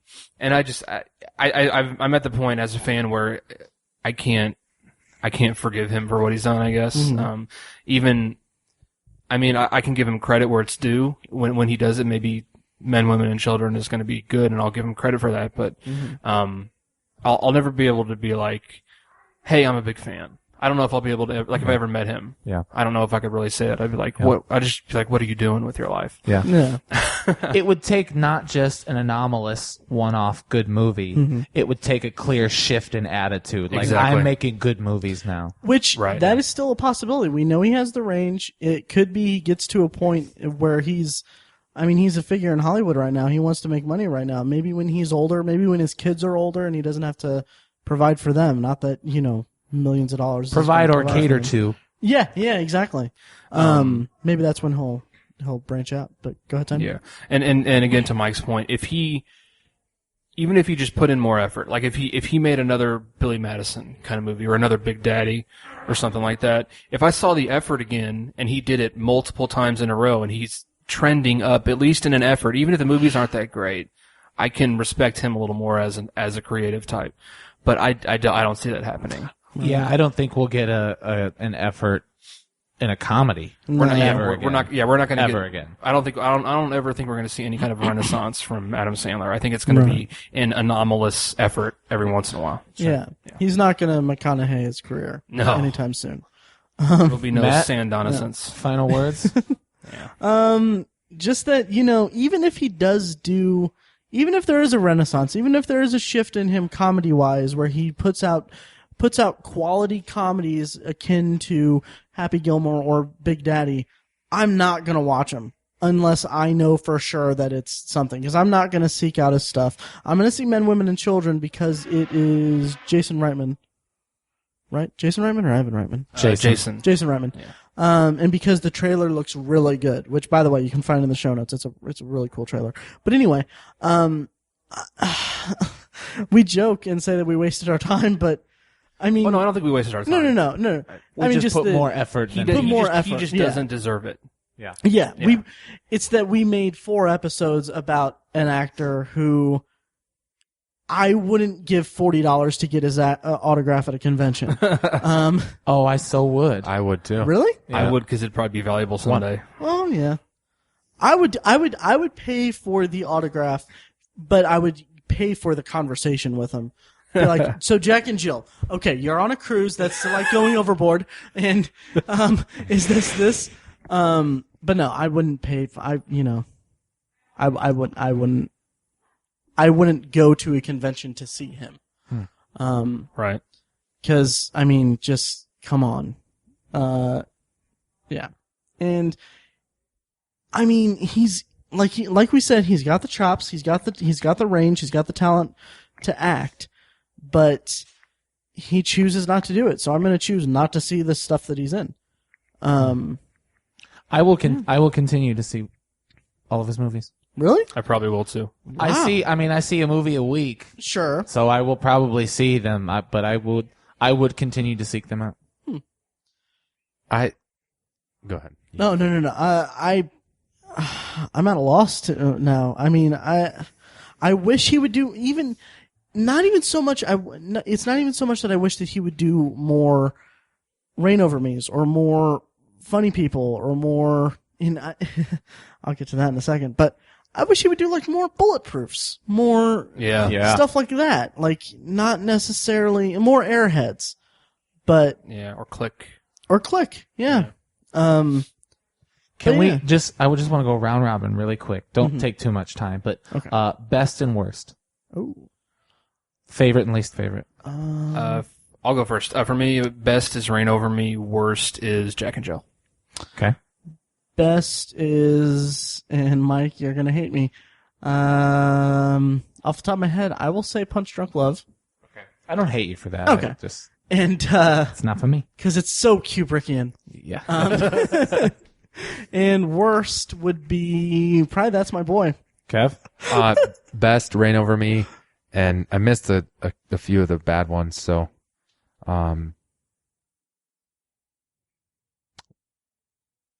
Grown Ups 2, the worst. Best for me is Spanglish, and worst is actually Little Nicky. Oh, wow. Little Nicky's worse than Jack and Jill. Yeah, I'd probably say that. Yeah, going back, I'd probably say that too. You know, yeah. And I think even before the light of your theory about Jack and Jill, I would still say Little Nicky is that bad. I'll amend it to say that the worst is Little Nicky for me because I couldn't even finish it. Yeah. An honorable mention, by the way, to The Longest Yard. Sure. That is my surprise that I take. Longest Yard this. was good. I like that pick. From this whole project, that's the surprise I take. And I will like to formally apologize because I said that I would seek out and watch Spanglish before this, and I just now remembered that I didn't do that. You're here. You can take it home with you. Oh, maybe I will do that. Yeah, we might do I that. got it. Yeah. I need to see it too. Awesome. Cool. Well, I just want to say thank you guys for doing this. It was my suggestion, and I feel like our collective attitudes about it have been peaks and valleys, just like Adam Sandler's career throughout. You're gonna pay a price for it. So we're gonna have to do a Kubrick. I was just gonna suggest that. We're gonna do a Kubrick. But you know what? I will gladly do it, and I will gladly watch 2001 again if we do that kind of a retrospective. Nice. It was interesting for me. I hope this was interesting for you guys, listeners. I apologize if you had to watch any of those along with us. But I hope, like us, you came to some conclusions and found maybe something you like. Yeah. Matt, you want to take us home? Yeah.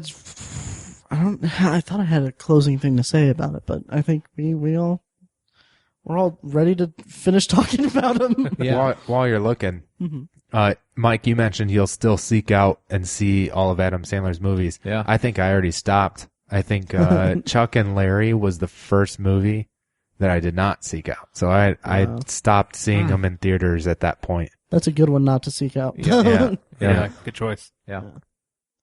Stay tuned for Shocktober. Yes, Shocktober's coming. We've earned it. That's a Chuck and Larry reference. Oh, God. For Matt. Ugh. Okay. Yeah. I'm still thinking like, okay, Mike said that he wants to do a Kubrickian one. A Kubrick one. We gotta capitalize on this, guys. Hello. Oh, God. All right, so I'll count us out because we're at an hour 50. Holy crap. We're at an hour 50. Okay. I'm gonna cut some stuff. I think there were about 30 minutes there about your little Nicky. You could cut that out. Oh, I'm going to. God damn it. As always, thank you for listening to the Obsessive Viewer podcast, and thank you to Shipyard for that was my product placement stuff. Thank you to Kevin for joining us again and having us in your home. Yeah, it was fun. Providing the beer, the aforementioned Shipyard, Pumpkinhead. Anyway, And thank you to Loud Like for providing our awesome opening theme music. Their first EP is called Mistakes We Must Make and features our theme song and a clips of events. If you want to listen to the full version of it, it's a really good song and they're a really good band. Also make sure to rate and review us and them on iTunes. It helps us out a lot. And we love to hear what you guys think. And also like our Facebook page at facebook.com/theobsessiveviewer. We post a lot of stuff there and on Twitter, which you can find us at Obsessive Viewer for me, Matt. Tiny is at Obsessive Tiny, and Mike is at I am Mike White.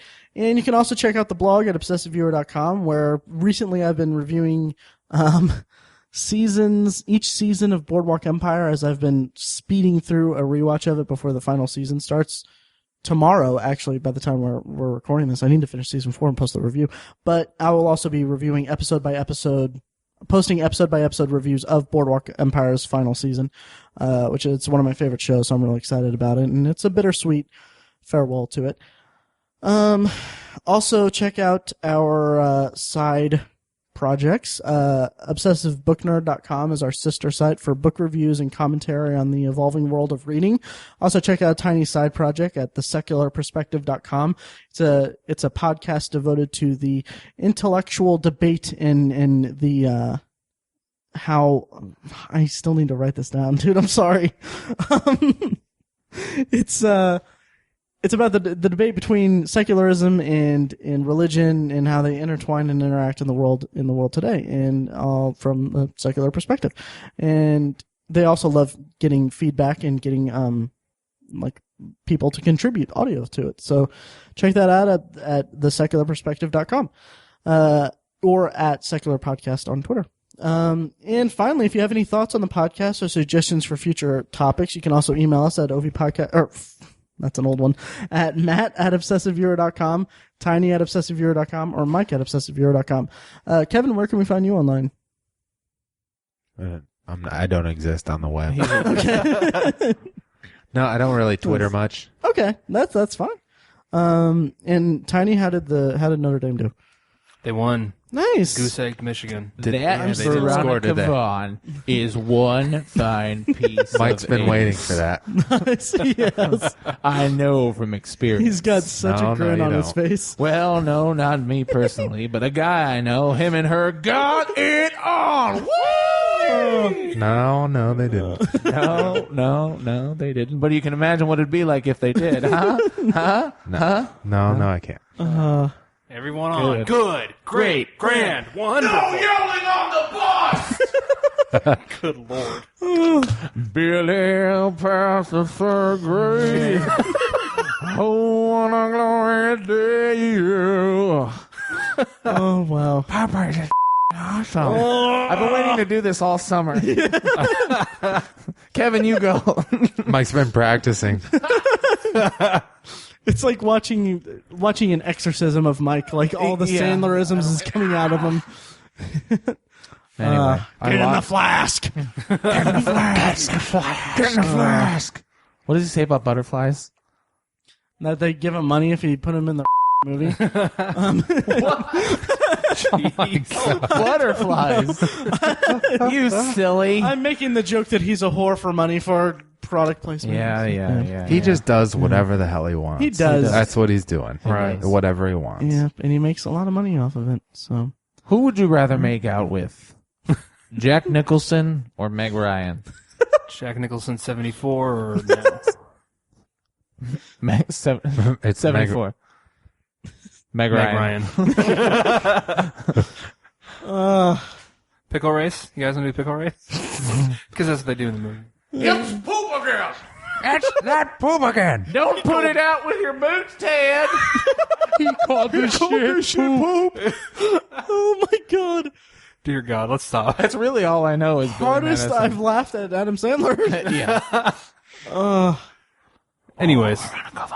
So hot, want to touch the hiney. Oh. See, That's what I round meant. 2 of that one. That's round 2 of that. Did I do that You did that already? at the beginning, yeah. Oh, yeah. I brought it back around. Good way to bookend it and never do it again. Yeah. Ever. All right, so that's it. Yeah. Yeah. The Irish won, so good job, Tiny. Yes. You contributed really well to the winning of that. I did. Which I'm still waiting for them to lose so I can be like, wait for this, guys. So I can be like, I bet you were like Irish, they would have won. God. Stop looking at me, Swan. That's racist, Matt. Oh no. I'll have a long, delicious, meaty, cold cut combo. I eat 3 every day. Keep me healthy and strong. I don't even know these references. What is that? Happy Gilmore. Happy Gilmore? Okay, sure. The Subway commercial? He gets free Subway for life. Oh yeah. I fell asleep during Happy Gilmore when I watched it for this. Ugh. I like that movie. Some tremendous trophy you got there. You can't, that's the Ben Stiller retrospective. Yeah. Sorry. That's all right. You idiot. Balls and wieners. Yeah, I took the gum too. Balls and wieners. Balls and wieners. Can we end the episode now? Yeah. Let's, yeah. Papa is awesome. End. Good job, guys. All right. Thanks, guys. Thanks for listening. Thank you.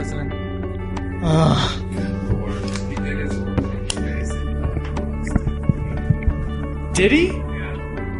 Wow.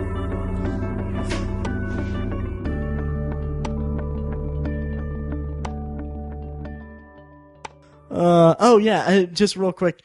Mike, I don't remember if you mentioned this on the podcast when we talked about Blended, but you were talking about it after we went and saw Blended in the theater, but you made the remark that the scene where he's like, he says like he's like talking to his daughter in it, and he's like, "You want to get some mac and cheese?" And then he's like, "Oh, mac and cheese! Oh, mac and cheese!" It's like, and you're like, that's the kind of humor he does. It's stupid, nonsensical stuff that appeals just to a kid or something.